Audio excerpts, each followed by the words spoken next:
न्यासः अस्य श्रीनवदुर्गा दिव्यबीड अष्टोत्तर सदनामसोस्त्रमहामन्त्रस्य अत्तिमहर्षिदेवतां कृष्णऋषयः अनुष्टुप् छन्दः श्रीनवदुर्गा महादेवता श्रीमन्त्रभवबीजं मन्त्रभवशक्ति शक्तिभवकीलकं मूलप्रकृतिध्यानं करन्यासः ऐं अङ्गुष्ठाभ्यां नमः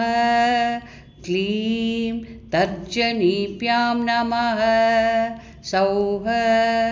अनामिकाभ्यां नमः क्लीं कनिष्ठिकाभ्यां नमः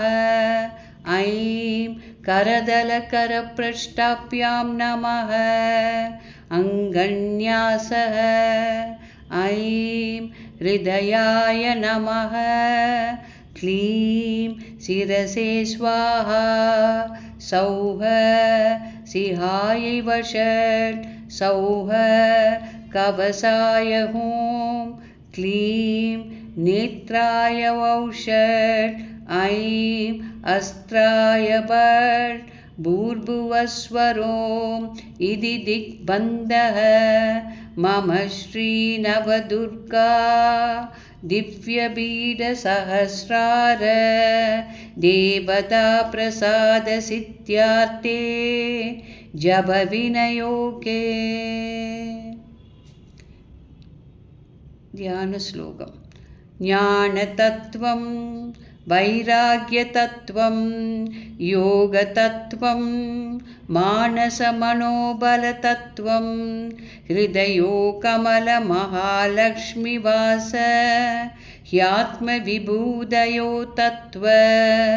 महाभक्तिश्रेष्ठगुरुतत्त्व सकलजनसौभाग्य सन्तान विद्या